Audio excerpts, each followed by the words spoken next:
Do not leave your luggage The unattended. airport terminal, how would you describe what it looks like right now? Well, empty would be the easiest way to describe it. Sad would be another one.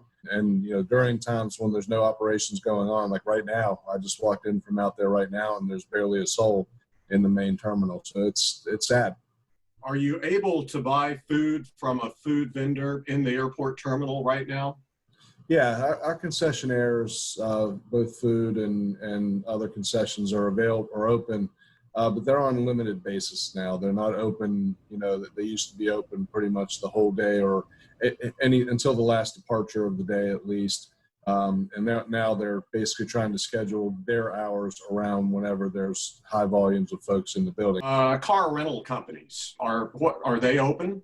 Yeah, you can still rent a car, but just like all the concessionaires, obviously they're not doing much of a business at this time. Early on, you described the drop in the number of passengers as precipitous, down 70%. Is that percentage still about the same, or has it changed any? On a total passenger basis, our lowest day, bottom water, was April the 18th, a Saturday, where we had 75 people fly out of this airport that entire day.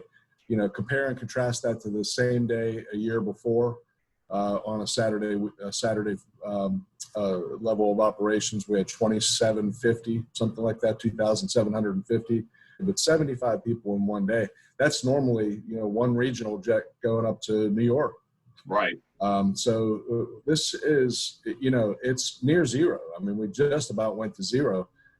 It's really, really bad. Now, what I will say on a positive note is that we've been, ever since that April 18th bottom, we've been coming up pretty significantly, on the order of about 20-25% each week.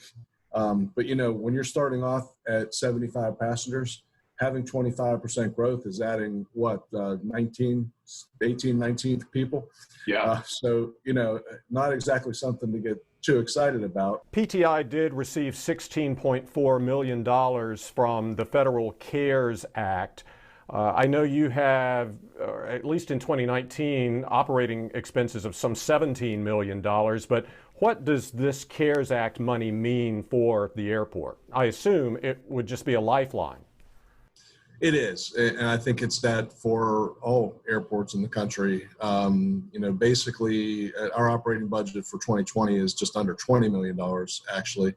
And that would be if we kept expense levels at what we had thought they would be in a normal operating year. Obviously, we're going to cut back those expenses wherever and whenever possible. The new control tower project, very impressive. You can't help but notice it when you drive by the airport. Has the pandemic affected it in any way? The work on the control tower continues, at least at a slower pace.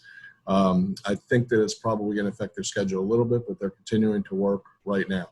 When passenger traffic ramps up again, how confident are you the airlines are going to come back to Greensboro with the same number of flights that they had before the pandemic? It's a matter of how many people in our area decide that they want to go back to flying, and the airlines will meet that demand with the services. We have to be realistic here. This is not going to pop back, in 6 months, I don't think. Now, I'll be the happiest one if I'm wrong.